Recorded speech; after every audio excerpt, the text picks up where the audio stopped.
Hola a todos, bienvenidos a su sección de farmacología. El día de hoy platicaremos de la fluidoterapia. Primero, un pequeño concepto.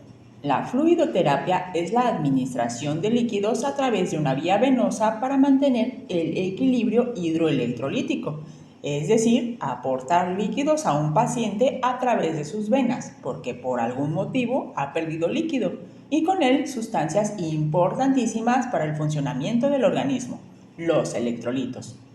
A continuación te presentamos los objetivos de la fluidoterapia. Pero, ¿por qué un paciente pudo haber perdido sangre? Pues existen diferentes causas, como las causas vasculares que tienen lugar cuando la persona presenta hemorragias, por ejemplo, por sufrir un accidente u operación en la que perdió sangre.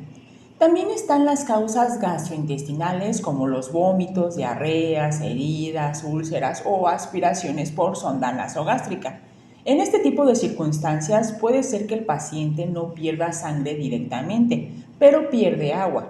Esta agua proviene de las células del tracto gastrointestinal, pero tendrá que ser repuesta rápidamente, porque si no, las células podrían morir, de manera que extraen una gran cantidad de líquidos de la sangre, y esto provoca la disminución final de la volemia o volumen de la sangre. Otras causas son las renales, por ejemplo, si la persona toma diuréticos, la acidosis tubular renal o el hipoaldosteronismo. Además, se puede perder líquido en la diabetes, tanto mellitus como insípida. O podemos eliminar más orina en la intoxicación alcohólica o en la insuficiencia renal en fase poliúrica. Otro factor son las pérdidas de líquido por la piel. Además del sudor, cuando hace mucho calor, podemos perder líquidos por quemaduras, hipertermia o dermatitis exudativa. A veces, podemos estar perdiendo sangre incluso sin notarlo, como sucede en el desplazamiento del agua hacia el líquido intersticial que ocurre en la pancreatitis, la peritonitis, la obstrucción o necrosis intestinal, la sepsis, la rabdomiólisis, en lesiones por aplastamiento o edema de pulmón no cardiogénico. Y por último, tenemos la pérdida de sangre por el aumento de la capacidad vascular, como ocurre en el shock séptico, en las lesiones medulares, en las disfunciones del sistema autónomo o incluso por el uso de fármacos vasodilatadores. Ok, ya vimos en qué circunstancia podemos necesitar una reposición de líquidos. Entonces, ¿nos inyectan el agua y ya? Pues no, existen diferentes soluciones que pueden utilizarse y eso dependerá de la causa de la pérdida de líquido, porque cada causa hará que se pierdan, además del agua, alguna sustancia importante para nuestro organismo. Por ello, existen diferentes categorías de soluciones para fluidoterapia. Las primeras y más conocidas son las soluciones cristaloides. Estas son soluciones con electrolitos que a veces también contienen glucosa y están diseñadas para mantener el equilibrio hidroelectrolítico, aumentar el volumen intravascular y, en caso de contener glucosa, aportar energía. Son el fluido de reanimación de elección inicial, independientemente de la causa de la hipovolemia, ya que pueden iniciarse de forma rápida y segura, dado que cualquier solución isotónica es capaz de restaurar el volumen intravascular o de expandir el líquido extracelular y de mantener o mejorar el flujo urinario. ¿Para qué sirven específicamente cada una?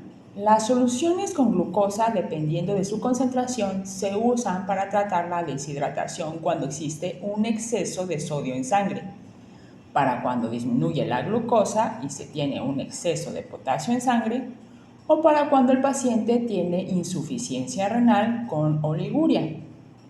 Los sueros salinos se usan cuando existe una disminución de electrolitos sin acidosis, cuando hay disminución grave de sodio o para descompensaciones diabéticas.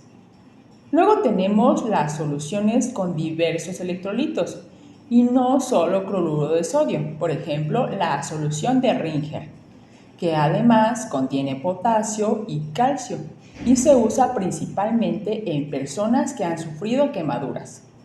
La solución Ringer lactato, que además de los componentes anteriores tiene lactato y se utiliza para tratar la deshidratación extracelular, pero con la acidosis.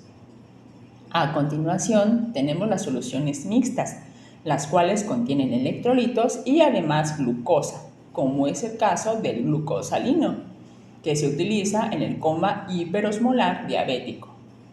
Las soluciones poliiónicas como Isolit, que contienen glucosa, cloro, sodio, potasio, calcio, magnesio y reserva alcalina. Estas se utilizan para la reposición de pérdidas de líquidos extracelulares. Y finalmente, las soluciones correctoras del pH. Por ejemplo, la solución de bicarbonato, que se utiliza en la acidosis metabólica o en la hiperpotasemia, es decir, en el aumento del potasio. Y la solución de cloruro amónico, que contiene amonio y cloro, y se utiliza en la alcalosis metabólica y en la diuresis forzada ácica. Conozcamos ahora las soluciones coloidales. Estas soluciones reciben su nombre porque poseen partículas mucho más grandes que los electrolitos, por lo que si las vemos al microscopio podremos apreciar las diferentes fases que la componen. A continuación te platicamos cuáles son los usos principales. Por ejemplo, el coloide de 0-albúmina se utiliza tras la paracentesis evacuadora. El macrodex, por su parte, es un dextrano que se utiliza para prevenir la trombosis venosa profunda y el tromboembolismo pulmonar. El reomacrodex es otro dextrano que mejora la circulación cuando el paciente está en shock de hiperviscosidad. También se cuenta en la actualidad con otro tipo de coloides, a los que se les denomina coloides artificiales. Por ejemplo, el coloide con almidones, que tiene un resultado similar al coloide de albúmina, pero con un efecto más duradero, y es útil en traumatismo cráneoencefálico y shock. El coloide de gelatina se utiliza como expansor de volemia. El coloide de manitol es un diurético osmótico usado en la hipertensión intracraneal y el traumatismo cráneoencefálico. Y por último tenemos el grupo de los hemoderivados. Estos son los 3 grupos en los que se fracciona la sangre de los donantes. En primera instancia tenemos el concentrado de hematíes, que se utiliza si el paciente tiene anemia aguda, por ejemplo, en caso de un accidente, o anemia crónica, como les ocurre a los pacientes con anemia de células falciformes. A continuación, tenemos la fracción del concentrado de plaquetas.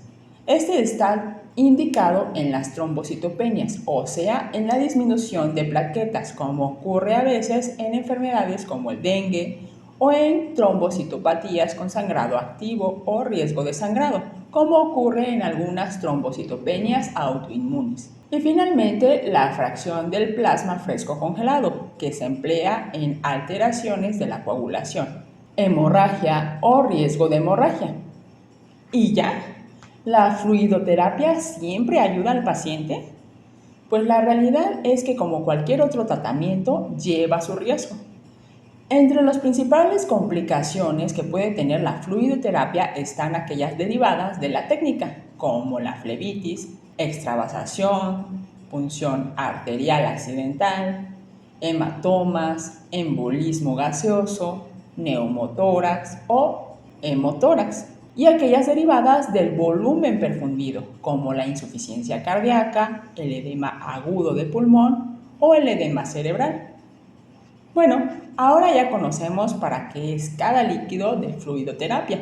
Si tienes algunas dudas, por favor, déjanoslas en la sección de comentarios y nos vemos en la próxima. ¡Chao!